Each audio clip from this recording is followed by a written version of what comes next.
Fala, estudantes! Bem-vindos ao mais um podcast Papo Legal, o podcast do Pré-ENEM Legal. Eu, professor Ziel, professor Rodrigo, hoje nosso super convidado, né, Rodrigão? Temos aqui o professor Tiago Benedetti, que com muita alegria, né, nós vamos recebê-lo, falar um pouco sobre aprendizagem, falar com você, aluno da terceira série do ensino médio, que está se preparando para o Enem, com algumas dicas, como estudar, quanto estudar.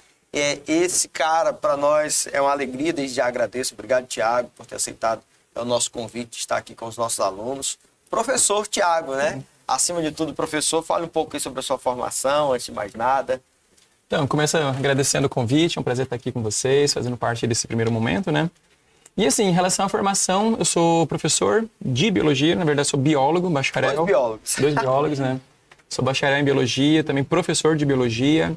Eu tenho, desde 2009, né, experiência em sala de aula no ensino fundamental, ensino médio, ensino superior, cursinho para concurso, curso livre, oficina, de tudo.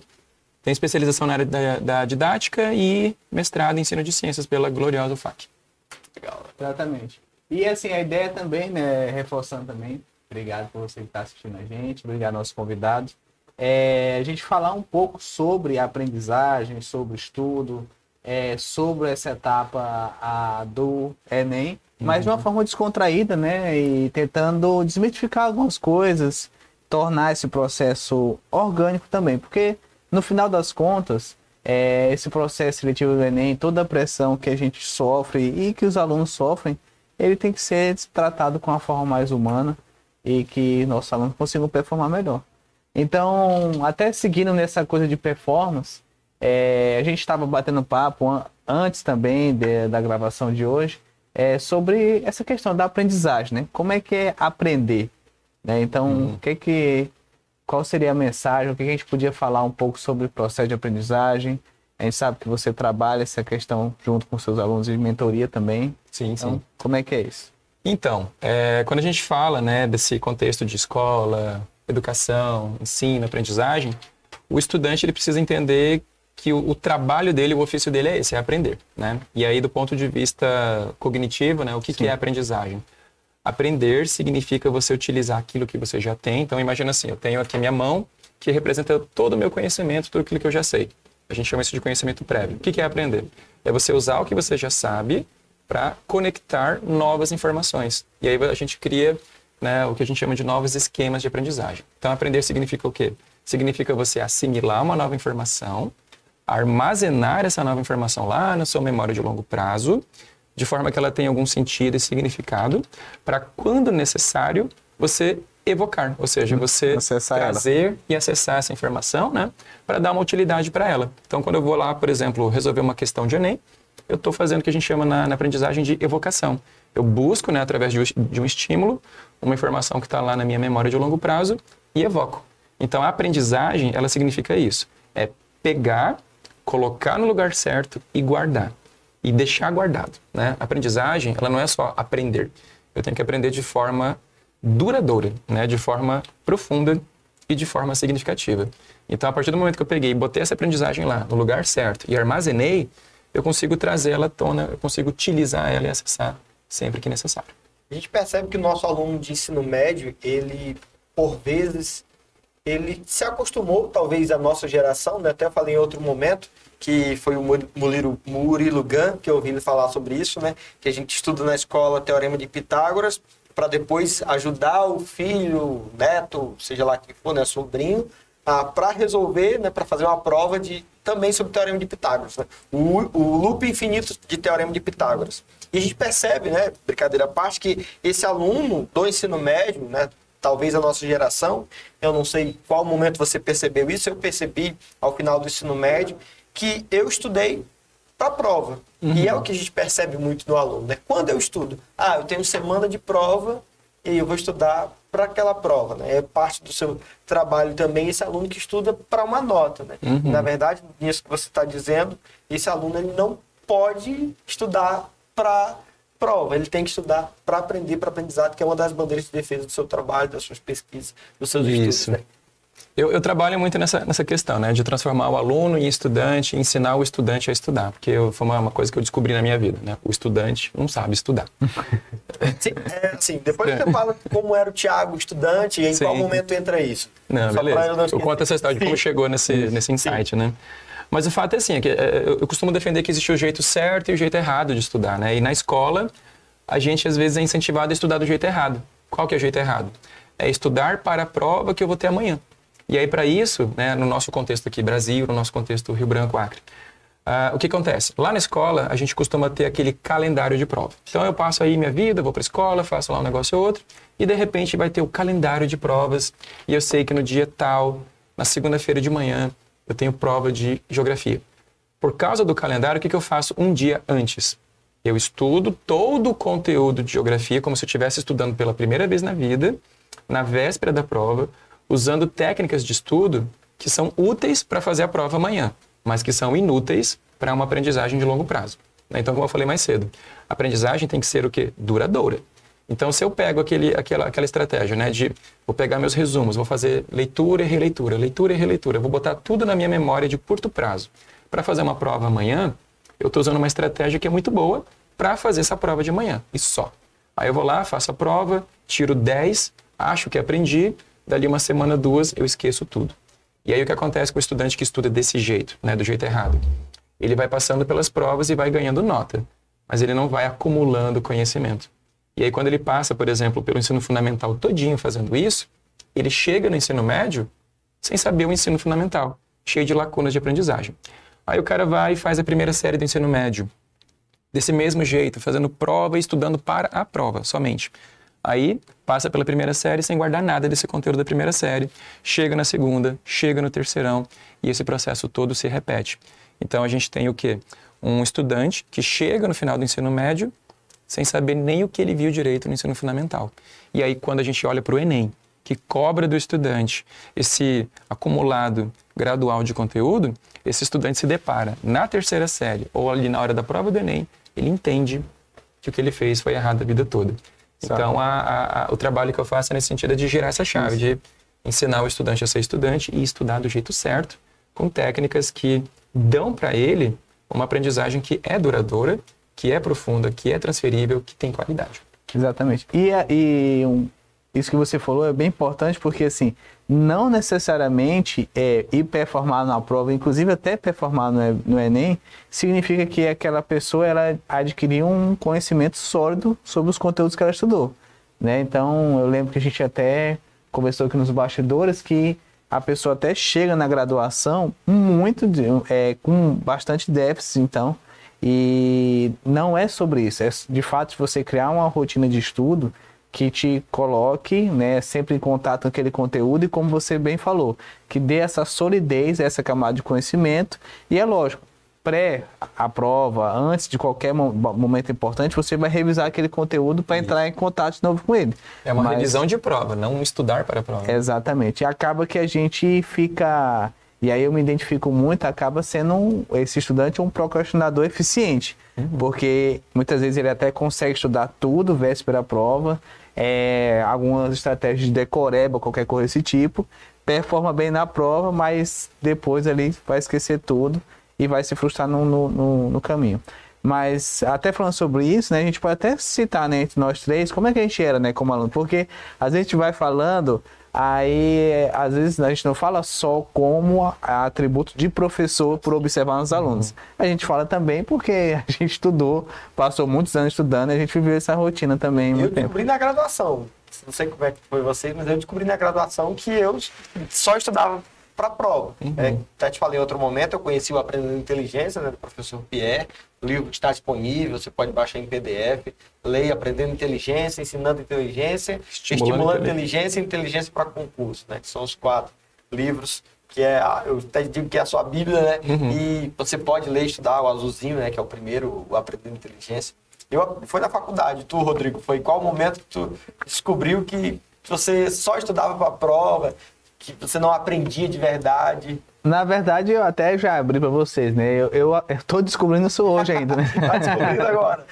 Tô descobrindo agora, mas assim, é um processo realmente de de conhecimento, de ressignificação do que você faz. Eu sempre fui um procrastinador muito eficiente, porque eu sempre deixei para cima da hora e entregava muito bem, mas eu sempre sabia que eu podia entregar muito mais.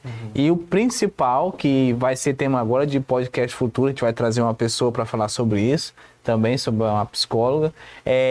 Isso aí, ao longo do tempo, foi me desgastando muito a minha saúde mental, porque a ansiedade, o nervosismo, a preocupação de não ter performado bem, ou mesmo a angústia de saber que eu poderia ter performado melhor, isso me consome muitos anos, né? Então, eu não só descobri como eu tenho conhecimento disso e preciso melhorar, mas o que a gente vem sempre refletindo e talvez, eu acho que a grande diferença de alguns de nós como profissionais, e a gente vê isso em você, é que a gente não é só especialista no nosso conteúdo e a gente tenta reproduzir, repassar esse conteúdo, ensinar e melhorar a forma de conhecimento e aprendizagem. Mas a gente também é preocupado com o processo com que o aluno nosso vai acessar esse conhecimento. Então, assim, por essa preocupação, eu ressignifico muito mais o que eu faço para eu tentar também fazer com que outras pessoas não vivam essa realidade que funciona para mim, mas que tem um preço muito alto. E tu, Thiago, em qual momento foi que o garoto Thiago Benedetti descobriu, se formou na Universidade Federal de Caxias do Sul, né, que nós falamos em outro momento? De Caxias do Sul, lá não tem federal, né? Sim. Universidade de Caxias do Sul, sim. E aí, qual momento na universidade, antes, como que era você estudante? Fala aí um pouquinho desse... Assim, eu sempre fui nerd, né? Eu era aquele cara que jogava RPG, que ficava ali no canto, né, da escola. CS. Curtia leitura, desde sempre. Não, CS é... Eu sou jogava de jogos, mas jogava um CSzinho também, mas eu era mais assim de RPG, leitura, Senhor dos Anéis, essas coisas, né? Guerra nas Estrelas. Então, eu, por esse contexto, eu gostava, né? De leitura e tudo. E, assim, gostava de estudar porque eu via nisso ali, por algum motivo, algum valor, né? Eu sempre tive, assim, por conta, acho que de influência da família, né? Essa questão de valorizar conhecimento, valorizar a inteligência e tal. Então, eu sempre fui meio nerd. E aí, ali, pelo ensino médio, eu percebi que eu já tinha algumas estratégiazinhas de estudo. Eu era meio que o professor da galera, né? Assim, ensinava química, biologia, matemática. E eu percebi ali, ensinando outros, que existiam estratégias ou outras melhores, né? Foi ali que eu comecei a fazer mapa mental, que é uma coisa que até hoje eu faço muito. E depois na universidade, pela demanda e pelo peso, né? Dos conteúdos, por ter feito bacharel, por ter trabalhado com pesquisa e tudo mais, eu percebi a demanda e a necessidade também de outras estratégias. Então fui desenvolvendo. Mas só depois, enquanto professor, que eu realmente entendi que existia essa consciência de aprendizagem que até então eu não tinha, né? E foi daí que eu percebi que o estudante, no geral, não tem essa consciência. O estudante geralmente não pensa, né, sobre estratégias de estudo, ou pelo menos não era tão comum até então, né? Hoje eu já vejo que é bem mais popular, a gente vê muito em rede social, né, que os estudantes, eles vendem esse rótulo, né, de eu sou um bom estudante, eu tenho estratégia, eu tenho um método. Então é uma coisa, eu acho que está mais legal hoje, né? As pessoas têm essa consciência. Eu só fui perceber isso enquanto professor, depois de reprovar muita gente. Aí eu comecei esse trabalho, né, de ensinar o estudante a ser estudante, depois que eu comecei a ter problemas no ensino superior, de tanto aluno que eu reprovava. Um dia eu pensei, cara, tem alguma coisa errada aí. E aí o que eu fiz? Eu tive esse insight, né, tipo, talvez eles não consigam se dar tão bem na universidade porque eles não sabem estudar. E se eu ensinasse eles? Aí eu ensinei os meus alunos na época de odontologia, enfermagem, fisioterapia, enfim, curso da saúde, né? Eu ensinei essa galera do terceiro período o que era estudar, o que significava estudar do jeito certo, o que era estudar do jeito errado, o que é aprendizagem, quais eram algumas técnicas básicas de estudo. E aí, diante disso, eu vi uma transformação. Eu vi, né, assim, uma questão de confiança, motivação, de empoderamento, de uma performance melhor, de um trabalho mais consciente, que ali deu um resultado. E eu entendi ali que se eu ensinasse o estudante a ser um estudante de fato, com técnicas, estratégias e algumas abordagens, isso ajudaria a vida dele e, consequentemente, qualificaria meu trabalho de professor.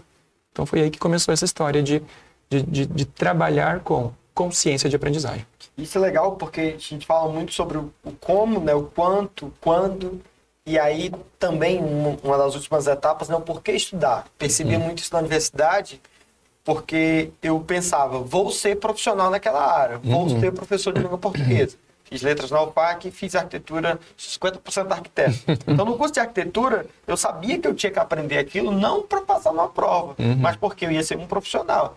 E o aluno, às vezes, né, você é aluno da terceira série, às vezes não tem essa dimensão de que, e aí, essa é a grande sacada. Eu estudo, não para uma prova, até o professor Pierre defendia muito isso, né, para se tornar mais inteligente. A gente fala muito nos nossos alunos na itinerância, nas escolas, nos municípios, conhecimento é poder, né? Quanto mais conhecimento eu tenho, né, todo processo de dominação ele se dá não por aquilo que eu tenho ou por aquilo que eu sou, mas por aquilo que eu sei. E aí esse aluno, talvez lá, esse teu aluno da universidade, percebeu isso, né? Que ele ia precisar daquilo ali, ele ia ser um médico, ele ia ser um enfermeiro, ia ser um odontologista, enfim. E aí essa é uma das coisas, né?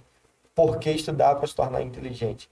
Falamos já sobre o quando, sobre o como, né? E quanto estudar, Thiago? Quanto? O aluno vai sair aqui do podcast, vai estudar loucamente, ler loucamente, vai só assistir aula, vai só fazer mapa mental. Dá. Então, quando a gente fala dessa questão da consciência de aprendizagem, né, deixa eu ver se eu lembro, ó, tem o porquê estudar, o quando estudar, quanto estudar, o que estudar, com o que estudar, como estudar e como avaliar tudo que eu estudei. São 7 perguntas. E a mais importante de todas é o porquê, né? Por quê e por quem. Então, se eu sei por quê e por quem eu estudo, o primeiro movimento é esse. Eu tenho motivação e tenho motivo, né, para fazer esse esforço. Depois que eu entendo por que eu estudo, aí a primeira questão é o que eu estudo. Então, a gente fala muito assim, aula dada é aula estudada, né? É o roteiro básico, né, das escolas. Aula dada, aula estudada quer dizer o quê? Que aquilo que eu vou estudar hoje é o que foi dado na aula.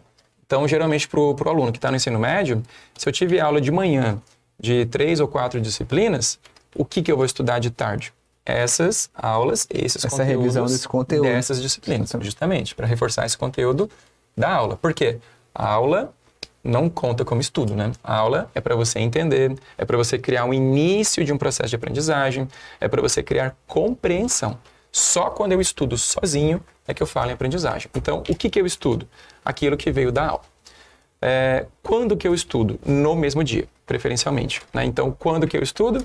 No meu pós-aula. Por quê? Porque se eu dormir sem ter estudado, o que vai acontecer? A gente perde muito no que a gente chama de consolidação da aprendizagem, né? Porque o que acontece? Quando eu assisto uma aula e quando eu estudo, a minha memória de trabalho, a minha memória de curto prazo, a minha memória de longo prazo, elas trabalham aquele esquema mental ali até um certo ponto. Porém, só quando eu faço pausas, só quando eu entro em modo difuso, ou seja, quando eu fico ali de bobeira, divagando, e principalmente quando eu durmo por 8 horas, né, de sono, é que o meu cérebro realmente armazena de verdade a informação. É como se tivesse o cimento molhado. Quando a gente dorme, o concreto ele fica duro. Ou seja, o armazenamento daquilo que eu aprendi só acontece no sono. Então, o que eu preciso fazer? Eu preciso estudar isso hoje. Então, se eu tive aula de manhã ou de tarde, eu preciso estudar, mesmo que seja um pouco, antes de dormir, né? Antes de passar de um dia para o outro. Porque senão eu perco muito. A minha memória de curto prazo joga fora boa parte do que eu vi numa aula. Legal. Então, quando que eu estudo? No mesmo dia. E quanto? Aí vai depender da tua possibilidade, né, da rotina de cada estudante. O importante é estude pouco, mas estude todo dia, né? Mesmo que seja pouquinho, tem que ser todo dia. E esse quanto vai depender da relevância, vai depender do tempo disponível, vai depender do material que eu tenho. Digamos que eu quero, por exemplo, passar num curso ali pelo Enem, psicologia. Psicologia tem uma importância muito grande para a área de natureza, né? Para biologia, física e química. Então, se num dia, numa segunda-feira, eu tive aula de biologia, de geografia e de português, quanto que eu vou estudar? Eu vou estudar mais biologia do que geografia. Por quê? Porque biologia pesa mais para a minha aprovação no Enem.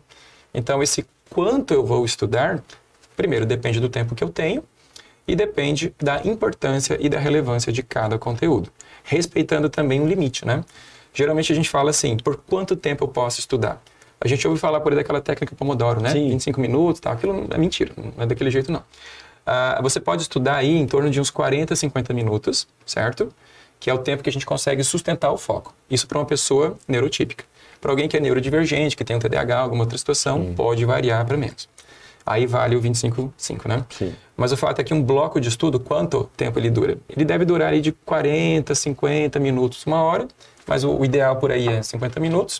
E aí você faz uma pausa de mais ou menos 5 a 10 minutos para recuperar o fôlego. Nessa pausa de 5 para 10 minutos, o cérebro já começa a fazer consolidação e começa a armazenar. E aí, um ponto importante. Como que eu faço a pausa? Estudei lá por 50 minutos, essa minha pausa tem que ser uma pausa física.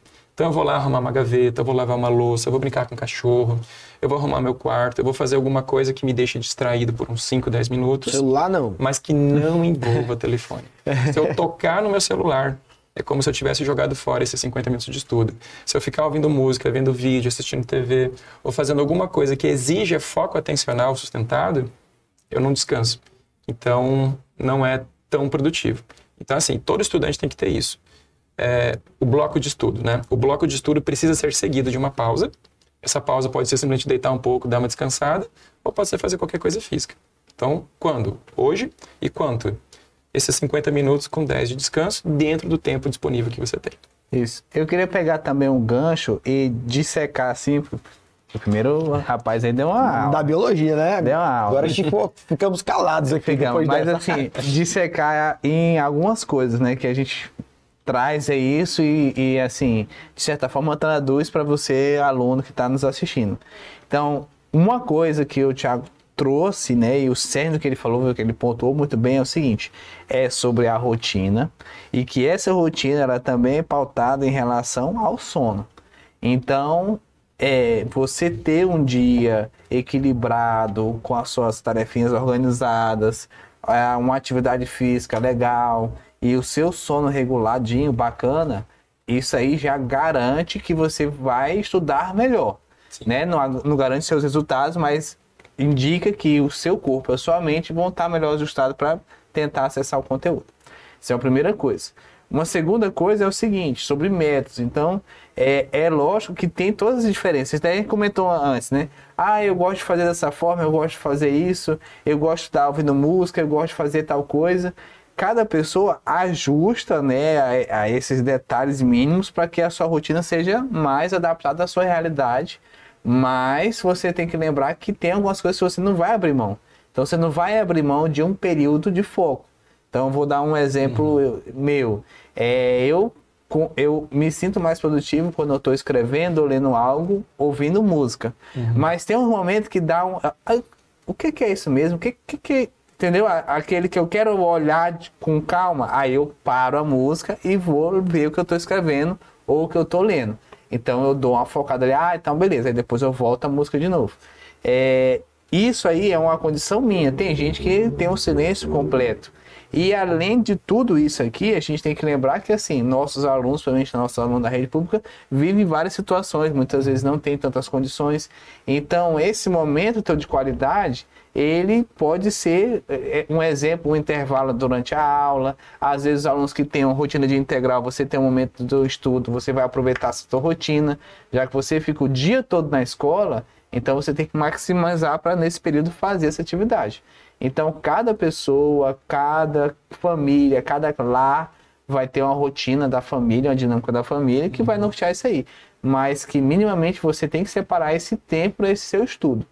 E uma outra coisa que o Thiago bem falou sobre o uso do telefone e tal, cara, a gente sabe e a gente tem completa consciência que existem no YouTube aí milhões de aulas. Então, se eu falar sobre divisão celular, cara, você vai assistir a divisão celular em todas as línguas que tem no mundo, de todos os professores melhores do mundo, com figurinha, com foto, com imagem de microscopia, enfim, qualquer forma você vai estudar. E aí você pode ver aquele conteúdo, mas só assistir aquele vídeo não vai colocar o conteúdo na tua cabeça. Então você vai ter que fazer um exercício, você vai ter que fazer uma atividade, você pode fazer um resumo sobre aquele vídeo que você assistiu, né? Então, mas o problema do vídeo já tem outra coisa. Você pode eventualmente acessar outras coisas que vão tirar o teu foco daquele conteúdo. Então, em tudo isso que o Thiago comentou, é que você precisa organizar a sua dinâmica do seu estudo e a forma como funciona para você. Mas isso precisa ser feito ao longo da semana e ao longo do teu cronograma de estudo. Não é na véspera da prova, não é na véspera do Enem, não é só pegando nossos aulões do pré-Enem Legal, outros aulões que aparecem, e você vai ver o conteúdo. Esses eventos, eles são para te dar uma revisão daquilo lá, mas a necessidade da prática diária é necessária. Geralmente assim, a gente quando fala, né, dessa questão de rotina, na minha orientação, né, com os estudantes costuma ser o quê?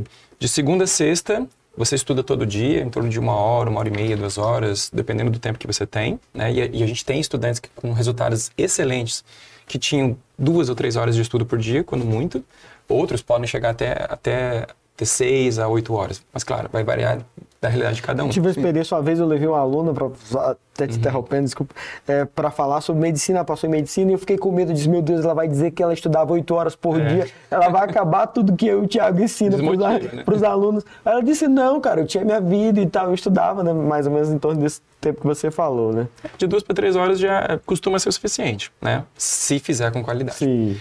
Então você pode ter ali uma rotina de estudo de segunda a sexta, que chega no sábado precisando de uma revisão, de um reforço, e no domingo de um simulado avaliativo. Então, assim, eu tenho que ter essa consciência. E aí entra no que você falou, que é o como estudar. Né? Então, digamos que eu tenho lá minha 1 hora e meia, 2 horas de estudo todo dia. Depois da aula, quando eu estou em casa ou na biblioteca, enfim. Como é que eu estudo, né?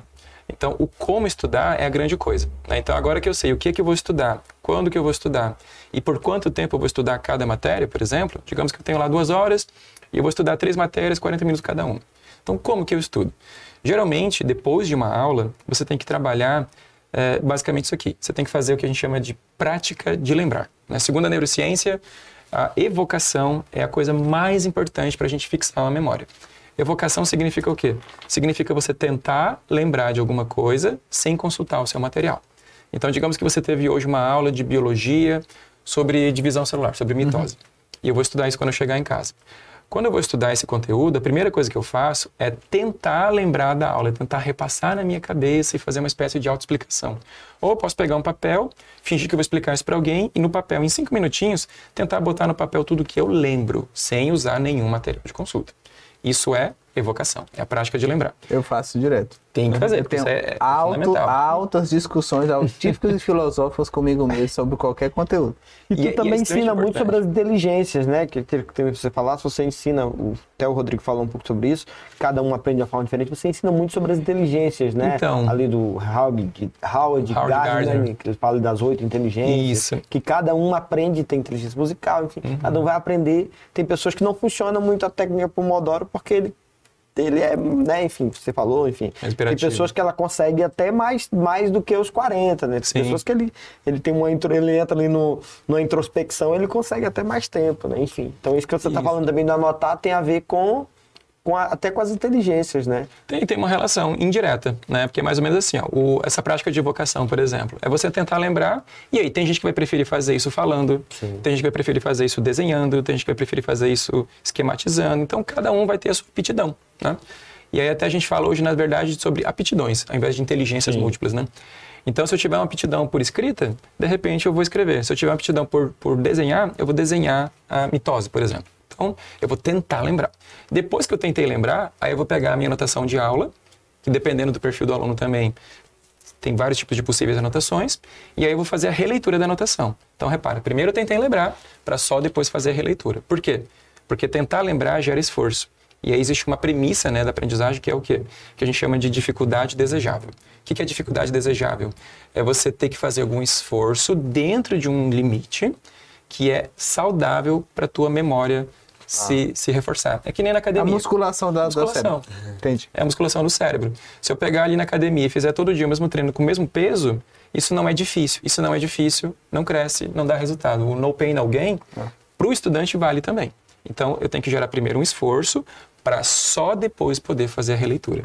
Se eu simplesmente pego o meu resumo e leio, isso é passivo, isso é fácil, isso não gera esforço. Isso não gera esforço, não gera aprendizagem. Fica até de dica para o estudante. Se eu pensar assim, qual é uma técnica de tudo que funciona ou não? Se gerar esforço, funciona. Se não gerar esforço, não funciona. Ou seja, comprar resumo pronto não funciona. Então, assim, eu vou... Colar do amiguinho não funciona. Pegar a coisa pronta, GPT, essas coisas, tem que pensar direito aí. Então, assim, ó, a gente tem que primeiro fazer a evocação para depois fazer a leitura. Esse é o primeiro ponto. O segundo ponto é o quê? É resolver exercício. Se eu já tive aula, eu já tive ali uma teoria. Então, beleza, tive minha teoria, eu vou pegar o meu conhecimento e agora eu vou colocar isso em prática, eu vou aplicar esse conhecimento, fazendo questões, fazendo exercício. Então, se você quiser se dar bem no Enem, você precisa, todo santo dia, resolver questões, certo? Porque a questão força a evocação. E o que a questão faz? A questão promove erro. E o erro é extremamente importante para o estudante. O estudante está aprendendo. Então, você, estudante que está aprendendo, você pode errar, né? A gente tem que lembrar isso. Errar não é errado. O erro é um lugar de passagem, não de permanência, né? Então, assim que eu erro, eu percebo uma lacuna de aprendizagem e busco teoria a partir do erro. Eu falo muito sobre a redação, né? Às vezes eu até nem gosto de dar a nota para o aluno ali, quando ele começa a praticar, porque tem aluno que se eu dou um 0 para ele, por exemplo, ele desrespeitou os direitos humanos, na primeira redação dele eu vou dar um 0. Tenho que dar 0, né? Para ele, porque o Enem daria 0 para ele. E ele, ai meu Deus, eu não sei escrever e tal. Eu disse, cara, essa tua redação, essa nota que eu tô te dando não significa nada. Aí você vai errando, acertando, reescrita. Às vezes tem essa coisa do chat GPT ou esqueletos prontos, né, na redação, que é a minha área, então eu falo muito sobre isso. O aluno, eu vou pegar aqui e tal, esse esqueleto. Eu disse, não, mas cara, você tem que praticar, você tem que aplicar. Cai o tema lá que você ainda não escreveu, não praticou. Então se permite, né, ali errar, que é até o resistir às frustrações que às vezes faltam no aluno, né? Mas assim, e ao longo de um tempo, né? Porque, por exemplo, assim, o mesmo aluno que você, por exemplo, deu um 0 lá na primeira semana dele, né? Se ele pegar aquela experiência para falar, cara, esse erro não vou cometer mais, e ele for seguindo e ele tiver uma crescente no que ele está apresentando, é bem provável que quando ele chegar lá no dia da prova, ele vai minimamente entregar aquilo que ele solidificou ao longo do tempo dele. E isso tu falou também sobre o esforço para o aprendizado, cabe muito naquele seguinte também. Às vezes a pessoa, o aluno, o estudante, independente de qualquer fase que ele está, ele estuda um conteúdo ali e aí ele estuda de uma forma rasa e ele não pratica, ele não se permite errar. Quando vai para a prova, muitas vezes a gente como professor, a gente não eu fazia isso, mas eu já mudei, entendeu? As provas não são para ser punitivas, então é para ser um instrumento de avaliação não punitivo. Mas na época que eu fazia dessa forma, então a gente olha teus ex-alunos comentando aí, olha. Exatamente. Foi passado. Mas o que acontece é o seguinte, às vezes a gente só alterava a ordem da sentença que está lá no texto. E só em alterar a ordem da sentença do texto, o aluno já errava veementemente a questão. Então, assim, por quê? Falha 1, interpretação de texto. E a falha 2, o aluno decorou a sentença exatamente igual. Então, ele não entendeu aquele conteúdo, ele não conseguiu traduzir aquela pergunta com o conteúdo que estava sendo cobrado e ele pontuar. E a gente vê isso também muito no Enem. Cara, você quer ver uma coisa que buga nossos alunos, é gráfico. E as questões de gráfico, pelo que a gente já viu, às vezes elas são as mais... É só leitura e interpretação. Você não vai fazer um cálculo, você não vai chegar a um esforço grande para você interpretar aquele gráfico, mas colocou um gráfico, o aluno buga. Né? E por quê? Porque não tem esse hábito de entender a construção do gráfico, quais são cada valores, como você pode analisar e aí traduzir aquilo na pergunta, né? Lógico que o Enem dá aquela confusãozinha na sentença para te confundir, mas é justamente sobre isso. Se você não se propõe a errar ao longo do teu processo, aí na prova vai ser difícil. E vai ser mais difícil ainda na semana pré-ENEM. O que acontece na semana do pré-ENEM? Na semana do pré-ENEM, o aluno que estudava só de véspera da prova, ele vai resolver também estudar só de véspera de pré-ENEM. Aí você pegar todo o conteúdo do Enem quando ele sair uma semana, aí você vai ficar ansioso, vai ficar decepcionado, vai ficar frustrado. Aí aquele aluno que às vezes tem até uma boa performancezinha, mas vai se agoniar tanto porque quer acessar todo aquele conteúdo tudo de uma vez, que vai travar. Né? Não vai conseguir performar. Não dá, porque aí falta prática, né? E é justamente assim, a grande coisa que o estudante tem que ter na vida dele, que é o quê? Ele busca na escola, no professor, a teoria, mas em casa, sozinho, ele tem que procurar a prática. Né? E aí o que acontece na prática? A prática cria resiliência, cria resistência, aprofunda o conhecimento, cria depois confiança. e vai calejando o aluno, né? Muito estudante tem medo de fazer questão, odeia fazer simulado, por quê? Porque questão e simulado julga, porque eu erro. Isso. Né? Agora, se eu assistir aula, eu não sou julgado por assistir uma aula, eu não sou julgado pelo meu resumo. Agora, se eu acertei ou errei uma questão, eu me sinto julgado. E aí o aluno que não passa por esse processo, ele não aprende a transformar erro em acerto. E aí quando chega no Enem, ou de repente num simulado nas vésperas de Enem, ele vê ali aquela pancada e desmotiva na hora. Né? Então, o como estudar, se pudesse ser traduzido numa única coisa, seria isso. Dificuldade desejável com esforço e prática.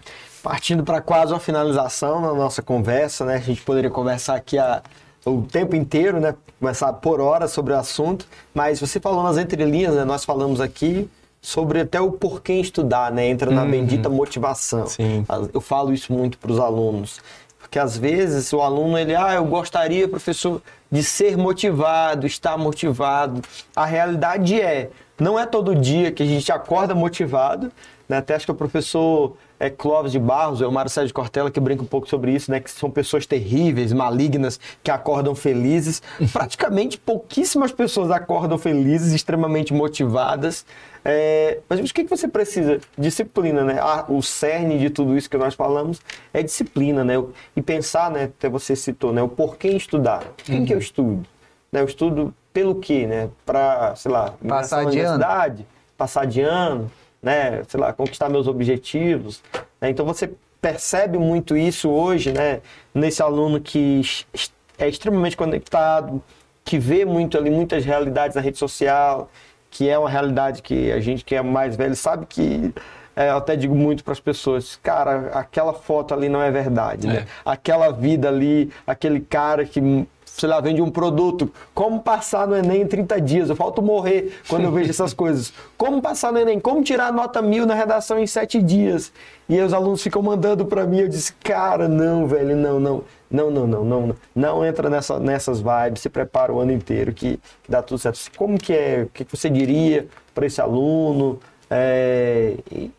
de motivação, a parte de motivação do professor Thiago Benedetti aí? Então, né, justamente, motivação está no cerne de tudo. Se você pega aí qualquer pesquisa na área de neurociência aplicada à educação dos últimos 5, 10 anos, a maioria toca nesse assunto. Por quê? Quando a gente fala, a gente estava comentando de método de estudo, né? Vamos pensar que método de estudo está aqui na ponta. Meu método de estudo só é útil se eu estiver atento. A minha atenção, ela só funciona se eu estiver motivado para prestar atenção, porque motivação demanda o uso de certas substâncias, né, no seu cérebro. Só que motivação só acontece se eu estiver disposto e emocionalmente estável, e tudo isso só vai acontecer se eu dormir às 8 horas. Então, na base de tudo está o sono, atividade física, uma alimentação adequada e o motivo, né? A motivação vem do quê, então? Do motivo da ação. Se eu sei por que eu estudo, se eu tenho um por quem eu estudo, eu consigo gerar essa força. E aí a motivação torna-se um combustível para a disciplina.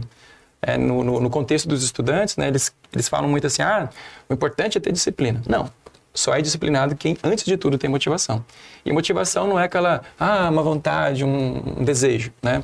Motivação é ter um motivo claro. Né? Por exemplo, eu trabalho com pré-concurso. Qual é a motivação da galera da PF? Eles pegam o contra-cheque de um delegado da Polícia Federal, imprime e olha para aquilo todo dia. Aquilo é motivo. Boleto. A melhor motivação do mundo é boleto. Certo? Você olha para o boleto e você imediatamente fica motivado. Então você tem que pensar assim, por que eu estou estudando? Por que eu quero passar, de repente, em medicina? Não é para passar em medicina. É para ter, talvez, um status, é para ter dinheiro, é para dar qualidade de vida, é para ter uma família, é para ter uma casa encher de filho. É para quê? Entende? Então, basicamente, o motivo tem que estar claro, porque é só o motivo que te leva para a ação. E aí, assim, é difícil falar uma coisa motivacional, porque cada um vai ter o seu. Sim. Né? Mas é importante entender que estudar é o quê? Estudar é um privilégio que poucas pessoas têm. Certo? Né? É privilégio. Se você tem a sorte de poder estudar, se você tem alguma qualidade que te permita estudar, estudar é o quê? É um esforço que você faz hoje para mudar todo o teu futuro, para mudar toda a tua vida. Né? Lembra que para cada coisinha que você aprende, você abre linhas imaginárias aí no seu multiverso de futuros, você abre nesses multiversos. Se eu sei inglês, eu abro muitos futuros. Se eu não sei inglês, eu fecho várias portas. Se eu sei um pouquinho de matemática, eu abro vários futuros. Se eu não sei nada de matemática, eu fecho várias portas. Então a motivação tem que estar nisso, né? No que vem lá na frente enquanto recompensa e o quanto vale essa recompensa lá na frente, não hoje. Quando tu traz essa da motivação, engraçado que eu já ia comentar sobre isso. A motivação, ela não é a euforia, né? Então, assim, você não vai ficar num estado de eufórico, animado, feliz, andar todo dia, fogo, sempre, quebrar tábua. né?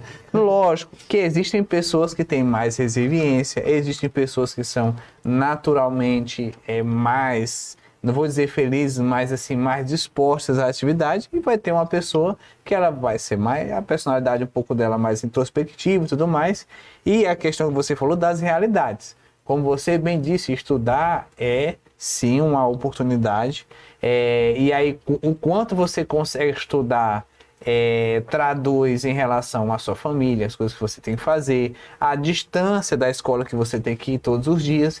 Então, todos esses aspectos, eles vão definir o quanto você vai estudar, mas ele é importante. E quando você fala das oportunidades, né? Então, lógico, você deu os exemplos das carreiras mais concorridas, mas a gente fala realmente da oportunidade de você ser um cidadão consciente, funcional, ativo, que você seja minimamente tenha a capacidade de concorrer a qualquer cargo, né, em qualquer lugar, e ter uma dignidade do seu trabalho, né? Lógico que a gente sabe que os desafios do dia e da vida, eles vão muito além disso aí, mas o quanto que você vai trazer, com certeza, eu acho que nós três aqui podemos falar que a nossa vida foi impactada pelo nosso estudo, de diferentes formas. Então você, poxa, traz uma realidade de uma pessoa que foi mais organizada. O Osiel traz uma realidade, cara que foi vendo e foi testando coisas, funcionando, tal. E eu trago uma realidade, tipo assim, de coisas que eu fui testando na minha vida, que fui melhorando no meu dia a dia, e de coisas ruins, inclusive, que eu fui adquirindo ao longo do tempo, mas que me ajudaram a performar. Ruim ou mal, elas me ajudaram, né? E hoje em dia eu arrumo essa casinha. Então, a motivação de fato é isso, ela não é a euforia, ela é aquilo que te coloca naquele caminho para mudar a sua vida, seu destino, a sua realidade. Então, fugir daquilo que você está colocando. Se eu não tivesse tomado as decisões que eu tomei baseado no tanto que eu estudei, aonde eu fui, talvez eu não estaria aqui. Por quê? Porque a dinâmica da minha vida, o que aconteceu, ia me limitar, né? Agora também e aí a gente fala, e quando tu fala da rede social, do sonho, daquilo que você deseja, minha qualidade de meu ensino também permite isso, né? Então é viver a realidade. Então quando você vai para a rede social, você vê toda aquela dinâmica. Eu acho que hoje realmente as pessoas têm mais possibilidades de serem bem-sucedidas, não só pelo estudo, mas eu até vejo que essas pessoas que utilizam dessas coisas de rede social, de divulgação de coisas, de marketplace, essas coisas tudo assim, elas podem não ter uma formação técnica, uma graduação, algo assim, mas elas têm uma dedicação. Elas vão ter hora de trabalho lá dentro.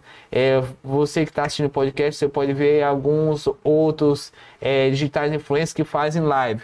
Cara, tem digital influencer que faz 8 horas de live, entendeu? Ele tem um contrato para ele atingir aquilo lá. Então é muito tempo jogando ou fazendo alguma coisa. Então tudo vai existir uma dedicação, e a motivação é onde você quer chegar, seja ela pagar um boleto ou ter um salário legal, digno e tudo mais. E para você, aluno da nossa rede pública, e está vendo até da rede particular, é sobre isso que a gente fala, né? Então, na verdade, a gente não é que a gente acredita, não tem 1000 vagas para medicina, tem só 40. Dessas 40 tem algumas que são limitadas. Então, você vai ter que brigar e vai ter competição, e o que corta é o estudo. E como você e é o estudo, mas é também como você se comporta.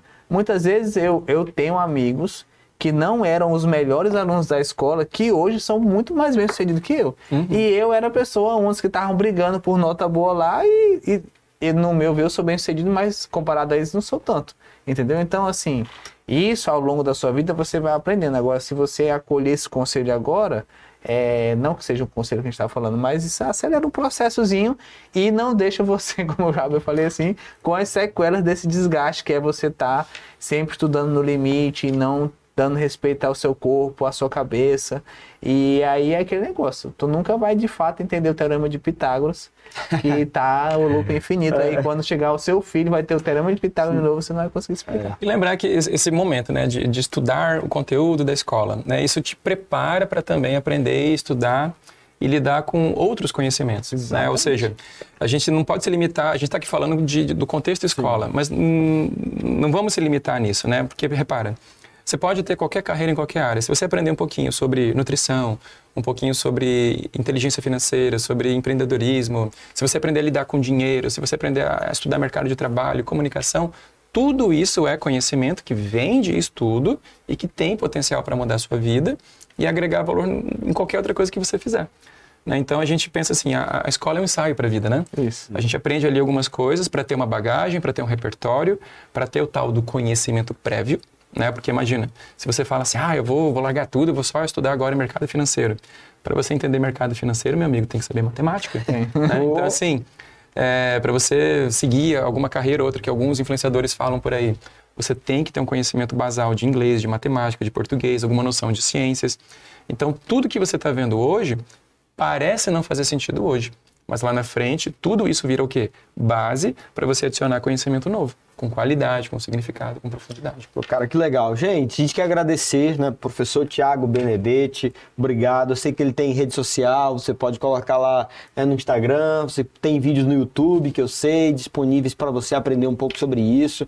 Tem várias publicações do Thiago que eu indico para a galera no Instagram, para você aprender um pouquinho sobre, eu tenho essa inteligência, então eu quero estudar e tal, enfim. Então tem muitos materiais, a gente poderia conversar em um mundo de possibilidades, né, assim, dentro disso que a gente está falando.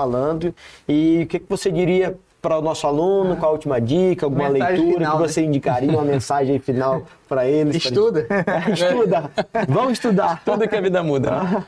Cara, assim, eu sempre digo uma mensagem assim, meio que me acompanha, né, na verdade, uma fala de alunos que falam assim, estudar é chato. Só que assim, estudar não é chato. Chato é você perder oportunidades na sua vida porque você não estudou e não aprendeu quando teve a oportunidade de estudar. Então, lembrar disso, né? Chato é ter uma vida difícil porque você não estudou. Legal.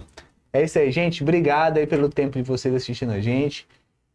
Deixar claro também que estamos deixando nossas agendas, os pré-ENEM legais, os nossos aulões, as nossas lives. Vai vir muito mais material aí para vocês também, outros convidados, entrevistas legais, que é para trazer esse momento descontraído, que é informacional também. Eu já vou botar em prática muita coisa, né, que eu estou aprendendo hoje a estudar, na verdade, aqui com o Thiago. E espero que tenha sido um bom momento junto conosco aí. Fiquem bem, não esqueça aí de dar o seu like, compartilhar, mandar pro seu amigo, mandar pro pessoal da turma. E vamos lá aprender a estudar, gente, que vai dar tudo certo. Esse Enem 2024 vai ser show. Valeu, gente. Obrigado, professor Thiago Benedetti, professor Rodrigo, professor Zé aqui. Finalizamos mais um Papo Legal. Até o nosso próximo podcast do Pré-ENEM Legal. Até lá.